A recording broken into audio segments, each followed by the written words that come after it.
My name is Lillian, and I am a native Arizonan, and I have lived here in mostly the Phoenix area all my life. I have been single, had been single all my life. When I was younger, I always thought I'd get married, and should I? the person, the person who I thought I would marry was a dark, bald, black man. That's And who I tall. always pictured. Tall, dark, black man. That's who I pictured I always married. That was the person and I just, every time I'd see one, I thought, oh, is he the one? It's just crazy young girl stuff. And then, after I got older and started going to work and all that stuff, I just kind of realized, okay, you know what? I'm happy with my life. If I'm going to be single, that's okay. I'm okay with that. And but then after a while, living alone just wasn't what I wanted. And actually, I just stepped out of the way pretty much. I just wasn't looking, just stopped looking and stepped out of the way. And through the personal ads online is how I met Michael.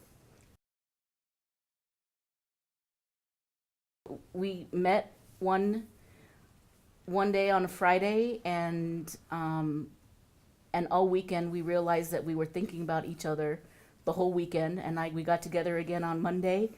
And when I met him on Friday,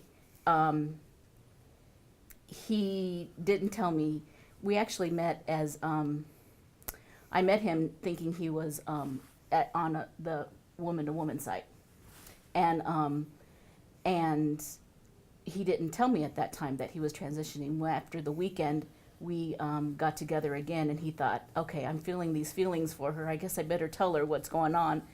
And he told me he was transitioning, and I don't know that I ever knew anything about transgender or trans men or trans women, or if I'd ever met one. I'm sure I'd probably known one or two, but didn't really think about it. But just in those few seconds, I said, I want to go through that with you.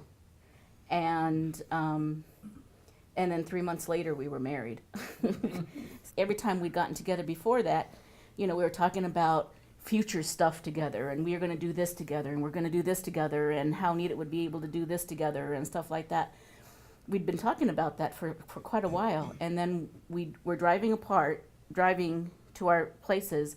I called him on the phone, and I said, we've been talking quite a bit about doing things together. Do you think maybe we ought to get married? And he said yes, and that's so, we talked a little bit more about it when we got together again the next time, but yeah, that's how that happened. And I'm very opposite of her dream man. Yeah. But you know what? Love conquers.